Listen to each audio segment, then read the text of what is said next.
Masih jelas terngiang di telinga Saripah saat William mengatakan, "Syah, someday if we are married, we will go to Thailand for our honeymoon. Negeri Gajah Putih. Akan kubawa kamu ke Pattaya. Kita akan mengunjungi Thai Cultural Show House. Kamu pasti akan senang, Syah. Terus kita nggak akan pulang lagi deh." William memeluk erat tubuh Saripah saat itu, seakan tak ingin ia lepaskan. Sesekali dikecupnya kening Saripah penuh rasa sayang. "Jadi warga negara sana lah kita, Will. Asik.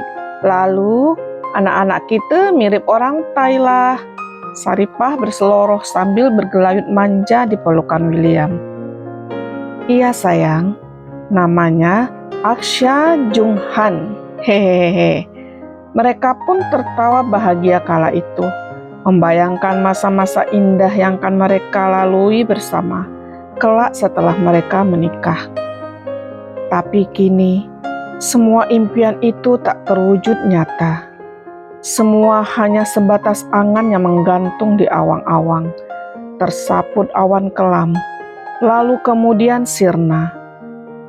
Hanya 2 bulan setengah kebahagiaan itu dirasakan Saripah. Hanya 2 tahun setengah kebahagiaan itu dirasakan Saripah. "Hei Aksha, you tahu tak betapa I rindu kan Will? I ingin sangat saat ini berada di pelukannya. Rindu I seakan tiada berakhir. Aksha, mungkinkah cinta Willy tak sebesar cinta I padanya? Dah habiskah kini cintanya untuk I?" Saripah menumpahkan rasa rindunya pada Aksha, boneka yang takkan pernah mengerti dan merespon setiap keluh kesahnya.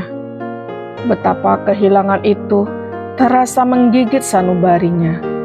Saripah menutup wajahnya yang telah basah digenangi air mata. Malu ia pada dinding kamar, pada titik hujan yang telah berubah deras. Deras sederas butiran air bening yang terus bergulir di kedua kelopak matanya. Beberapa menit berlalu, Saripah menarik napasnya dalam-dalam, lalu menghembuskannya perlahan. Gemuruh di dadanya mulai surut kini. Tak puas mencurahkan isi hatinya pada Aksha, ia pun lalu mengambil dayarinya yang terletak di bawah bantal. Dengan susah payah ia menggerakkan tangan kanannya yang terpasang jarum impus.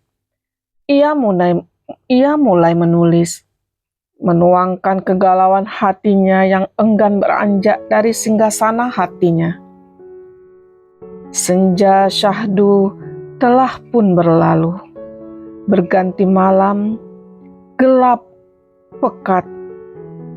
Entah kemana perginya rembulan hatiku, seakan sirna tersaput awan mendung.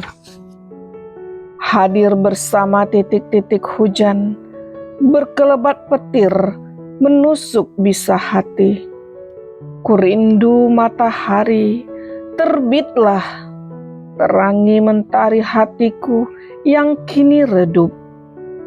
Dengan lentera cintamu nan abadi, selamanya hanya untukku.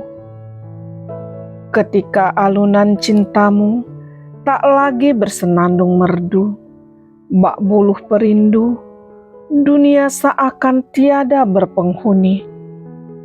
Kususuri lorong-lorong waktu yang sepi, lara terasa menggigit ruang-ruang hati. Kegelisahan, ketakutan bersemayam, berpeluk erat dalam mega-mega rindu. Duhai kasihku, akankah kegelisahan dan rindu ini juga milikmu, milik kita? Saripah menutup kembali buku hariannya, diletakkannya di samping Aksha. Mengalun indah lagu Kutabali yang menjadi ringtone di telepon genggamnya. Ia melihat di layar HP-nya tertulis Erlangga. Ia pun segera mengangkat dan menyapa. "Assalamualaikum, Mas." "Waalaikumsalam, Dinda. Gimana kabarmu, Nda?" tanya Erlangga. "Mas, sekarang ai kena rawat ke rumah sakit," jawab Saripah. "Loh, kok bisa? Sakit apa, Dinda? Kapan masuk rumah sakitnya? Kok Mas ndak dikabarin?" tanya Erlangga terkejut mendengar Saripah dirawat di rumah sakit. "Emahnya kambuh lah," pertigonya pun ikut meradang. "Pembokat ai cakap, ai pingsan sore semalam kat kamar mandi, kat bilik mandi. Dia langsung bawa ai ke hospital. Dokter kata, ai kena berehat dulu beberapa hari kat sini. Sorry lah, Mas. Ai tak nak buat Mas khawatir, maka ai tak kasih kabar," jelas Saripah. "Nah, iya kan? Makanya maem dong, biar sehat. Jangan sakit dong ah. Bukankah mentari pagiku telah singgah di mata jiwamu yang basah? Jangan biarkan ia pergi sebelum kecup sayang ada." Erlangga coba menghibur Saripah dengan kata-katanya yang puitis. Sejuk terasa di jiwa Saripah saat itu. "Iya, Mas. I promise, I akan makan yang banyak selepas nih," kata Saripah senang. Ia merasa diperhatikan oleh Erlangga. "Nah, gitu dong, dah. Terus yang jaga kamu siapa?" tanya Erlangga. "Cuma pembokat ai sorang je. Yang besuk ramai. Ada kawan kantor ai, anak-anak, Kak Sangga. Sekarang nih, ai lagi sendiri lah, Mas. Tak ada sesiapa pun," jawab Saripah sedih. Erlangga menangkap aura kesedihan di hati Saripah. "Seandainya Mas ada, takkan Mas biarkan Dinda sendiri," kata Erlangga. "Tapi sudah sering berkunjung ke kota Seribu Parit untuk urusan dinas." Saripah belum lama sebenarnya berkenalan dengan Erlangga. Tapi ia sudah merasa kenal begitu lama dengan lelaki itu. Usianya terpaut 5 tahun dari Saripah. Ia dan Erlangga bagaikan adik kakak. Erlangga yang selalu memanggilnya dengan sebutan Dinda, dan Saripah menyukai itu. Saripah mengenal Erlangga sekitar 5 bulan yang lalu. Ketika itu, Erlangga memberi atau menyampaikan materi tentang berteater yang baik. Ya, Erlangga Tegar Prabowo adalah seorang seniman teater di kota Pekanbaru. Ia sosok pribadi yang bersahaja, mudah bergaul, dan apa adanya. Ia juga luwes dan suka menghibur. "Ya, Mas kesinilah. Pasti seru kalau Mas ada. Kita cerita-cerita tentang kota Jogja," kata Saripah manja. "Ya, ntar deh. Tapi ndanya harus sembuh ya," balas Erlangga. "Dinda, Mas mau baca puisi nih. Dengerin ya." "Oke." "Kusapa malammu, kala rintik hujan jatuh satu-satu, basah. Semoga cerah adanya bunga kota Seribu Parit." Hari kedua, Saripah di rumah sakit. Saat itu, jam menunjukkan pukul 5 sore. Saripah ditemani Ibu Siti kala itu. Bu Siti membawakan makanan dari rumah, karena Saripah tidak mau makan makanan yang ada di rumah sakit itu. Saripah mendengar seseorang mengucapkan salam di depan pintu kamarnya. Ia pun lalu menjawab salam itu. Dan ketika pintu kamar terbuka, ia pun terperangah tak percaya. Dilihatnya Erlangga berdiri di situ. Erlangga lalu menghampiri Sarifah. Ia tersenyum. "Hai, Assalamualaikum. Gimana, Dek? Udah baik kan belum?" Sapa Erlangga menyingkap keheningan yang tercipta beberapa menit di kamar itu. "Mas, macem nih lah keadaan ai sekarang. Bila Mas datang?" Tanya Sarifah terheran-heran dan tak percaya, meski hatinya girang tak terkira melihat kedatangan Erlangga. Baru tadi malam ngobrol di telepon, sore ini orangnya sudah ada di hadapannya. "Loh, katanya Mas diminta datang. Kok kaget gitu? Mas baru nyampe nih." "Ya, langsung aja ke Dinda. Kedatangan Mas kan memang untuk Dinda," jawab Erlangga. Sarifah tertawa lepas, dan Erlangga senang mendengar tawa Sarifah yang sudah lama tak terdengar. Ketika Sarifah dan Erlangga asik bercerita dan tertawa di kamar rumah sakit itu, sementara Bu Siti sudah kembali pulang ke rumah. Jasmine masuk dengan tergopoh-gopoh. Ia langsung menghampiri Sarifah dan Erlangga yang duduk di sisi tempat tidur.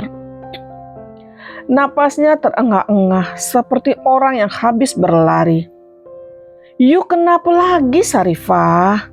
You tak telepon I pun kalau you masuk hospital.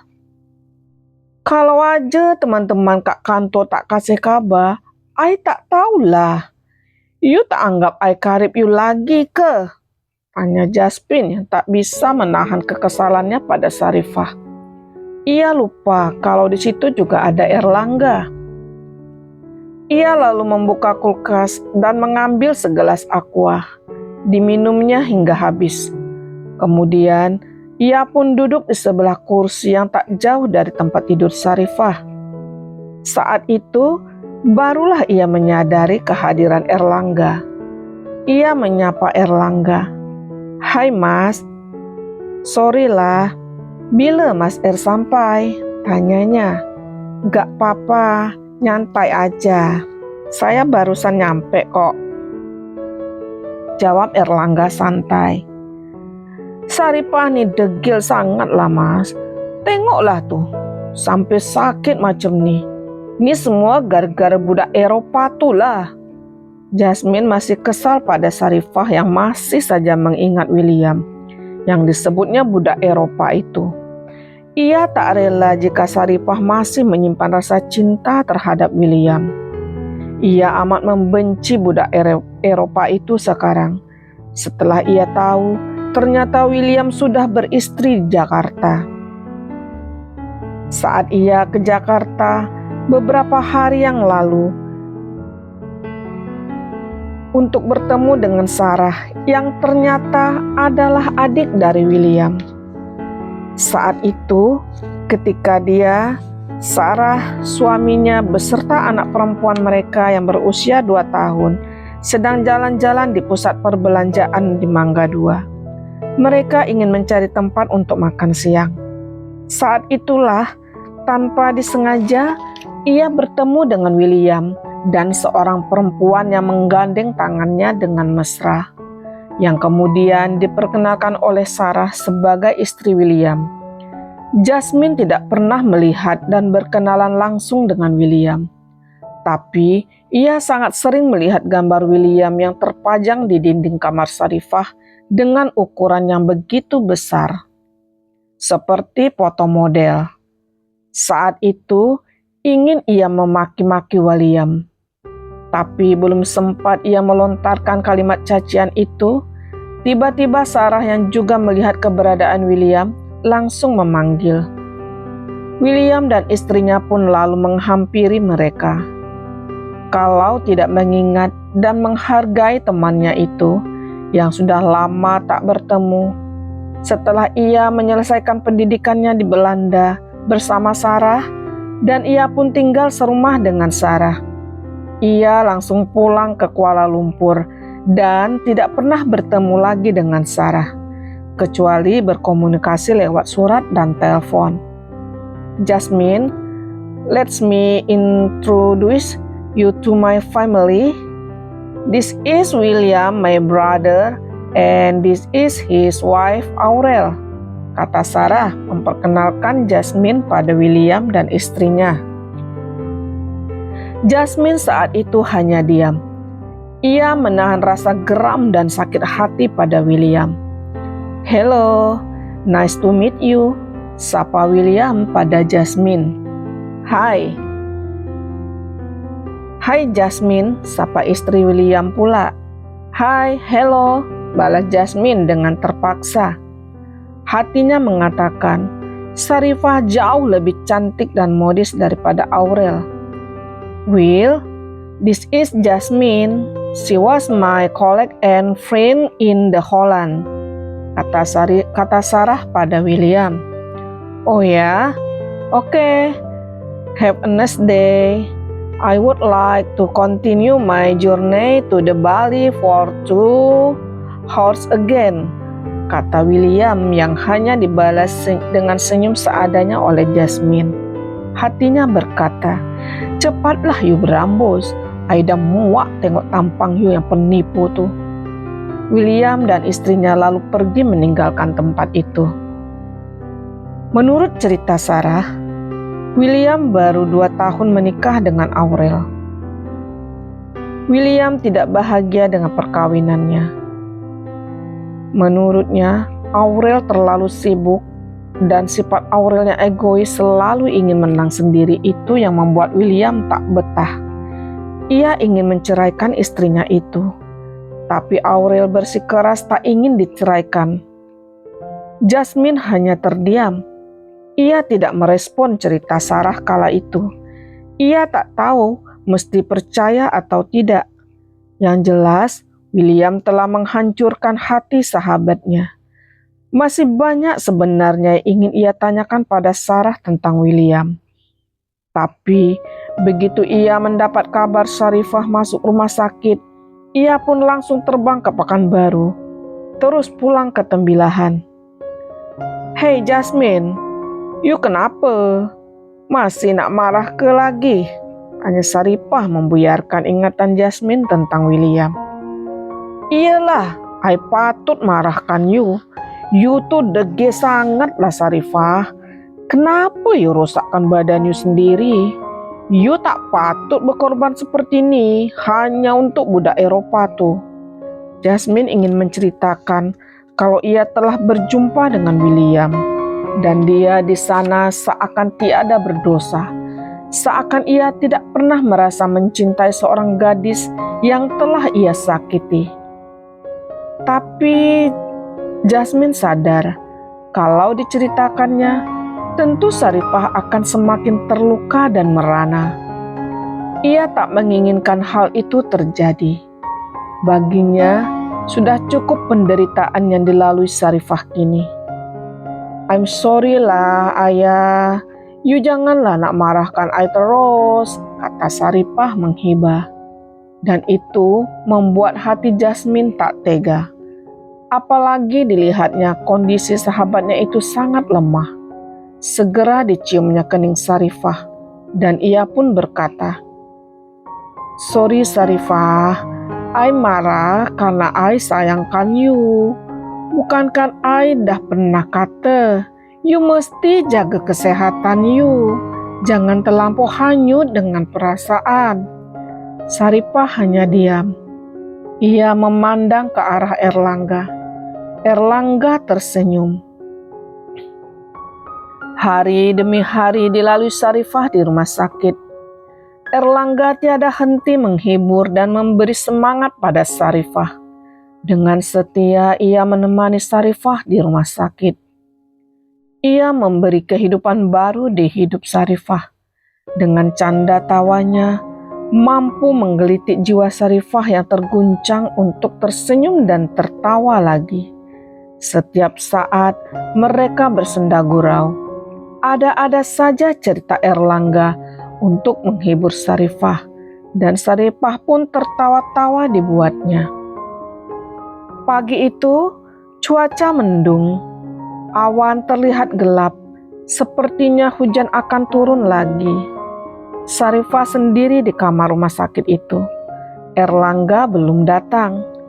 Jasmine datang sebentar membawakan bubur ayam untuk Sarifah.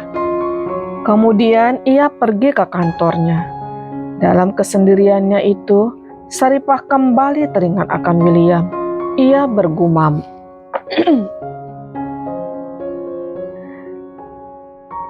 "Sekian lama aku menunggu untuk kedatanganmu.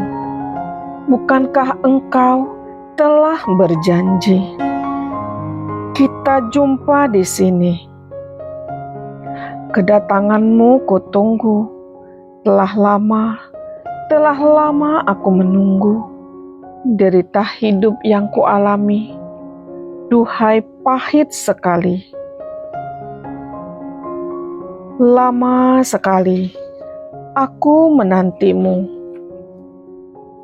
Hujan turun dengan lebat, selebat hujan di kedua kelopak mata Sarifah. Ia benci pada dirinya sendiri. Mengapa teramat mudah baginya untuk berlinang air mata? Jikalau air mata itu seperti sumur, ia pasti akan kering. Tapi tidak demikian adanya, karena sumber air mata adalah kalbu. Sarifah mendengar suara Erlangga mengucapkan salam. Cepat-cepat ia menghapus air matanya. Ia tak ingin Erlangga tahu kalau ia baru saja menangis. Ia jawab salam Erlangga yang telah masuk ke kamar.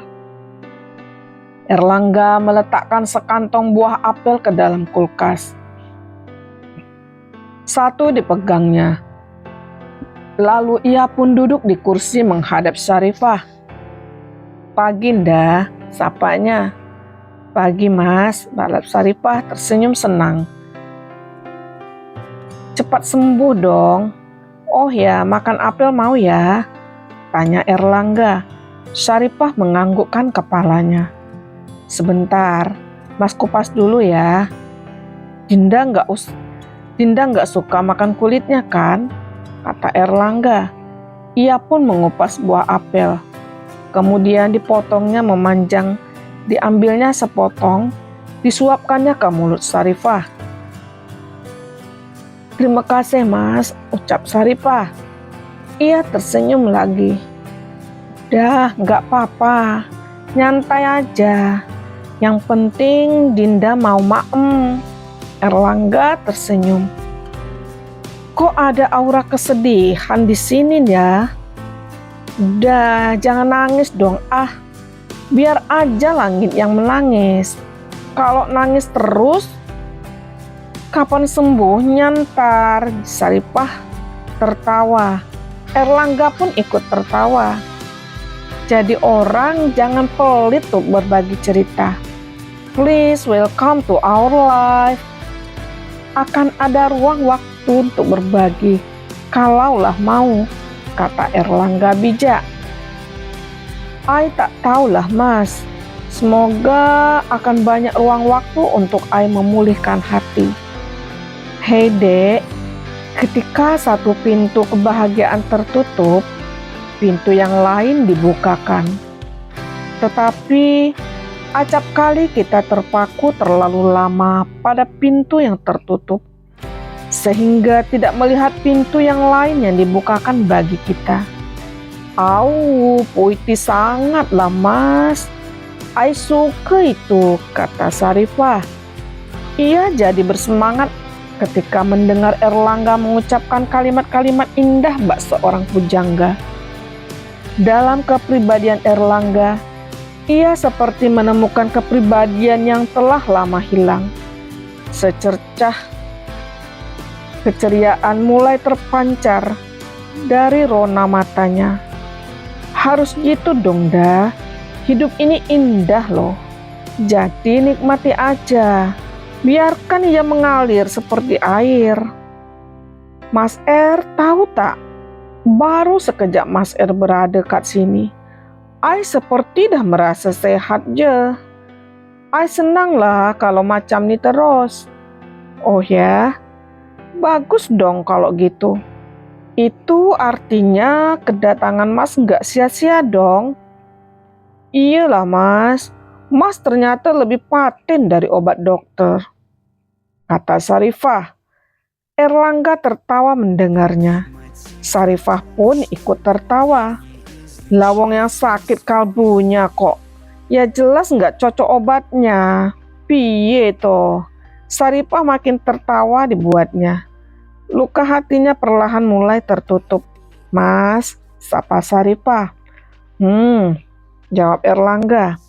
Ia beralih duduk ke atas tempat tidur, lalu memasukkan potongan apel yang terakhir ke mulut Sarifah. Mau lagi enggak? Biar Mas kupasin lagi. Untuk Tuan Putri yang lagi terbaring, tiada berdaya.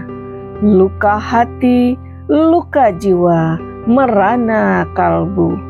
Sarifah ketawa cekikikan, geli hatinya. Tergelitik bahasa puitis yang diucapkan Erlangga.